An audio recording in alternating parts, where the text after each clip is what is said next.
Here's a concise guide to the work visa process for South Korea.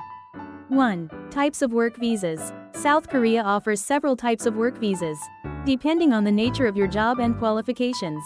Some of the most common work visas are E2 Foreign Language Instructor Visa for foreign language teachers, typically English teachers in public schools or private institutes.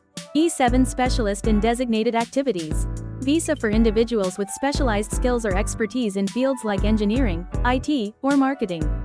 D8 Investment Visa for foreign investors, or employees of companies with foreign investment. H1 Working Holiday Visa available to young people ages 18 to 30 from countries with agreements with Korea, allowing them to work part-time while traveling. E9 Non-Professional Employment Visa for unskilled laborers in industries such as construction or manufacturing. 2. Eligibility requirements. Each visa has specific eligibility criteria. Some of the general requirements include job offer. You need to have a job offer from a South Korean company before applying. The employer must be registered with the Korean Immigration Office. Educational qualifications. Most work visas, especially E7 and E2, require at least a bachelor's degree or relevant experience in the field.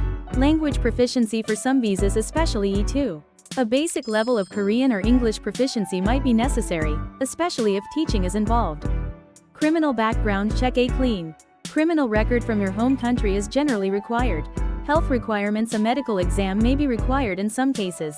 3. Application process. The application process for a South Korean work visa typically involves the following steps. Step 1. Secure a job offer. You must first secure employment in South Korea. Your employer will act as your sponsor and submit documents to the immigration office on your behalf. Step 2. Gather necessary documents. Prepare the required documents, which may include passport valid for at least 6 months, proof of qualifications, diploma, certificates, etc., employment contract or job offer letter, proof of work experience if applicable, medical and criminal background checks. Visa application form provided by the consulate or embassy.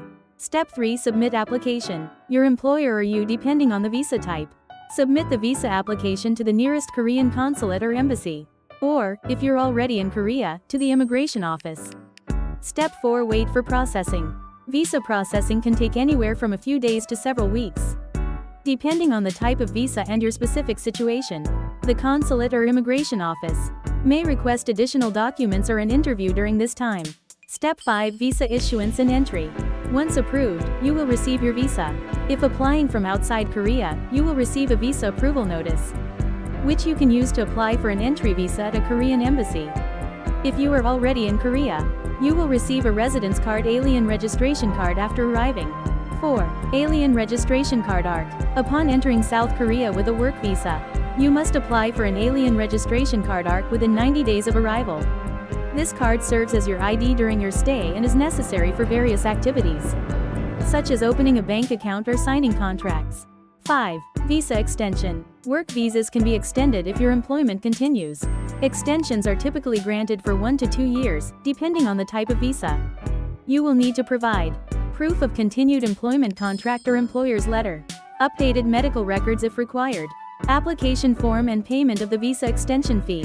6. Restrictions and rights. Work visas in South Korea come with certain conditions, limited to a specific employer in most cases. Your visa is tied to your employer, and you cannot work for another employer without obtaining a new visa. Family sponsorship. Some work visas allow you to bring family members, spouse and children to Korea, but they may need to apply for their own dependent visas. Work limitations. For certain visas, such as the E9, there may be restrictions on the type of work you can do. 7. Overstaying and violations. Overstaying a work visa or violating the terms of your visa, such as changing employers without permission, can lead to fines, deportation, or being barred from future entry into Korea.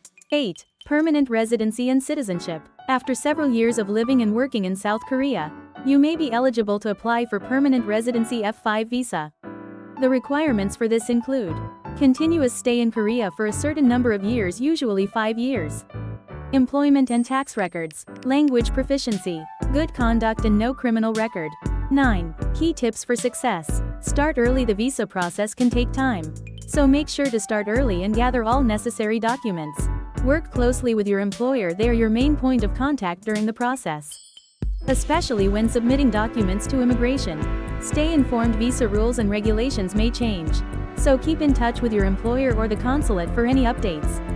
By following these steps and understanding the visa requirements, the process of working in South Korea can be straightforward.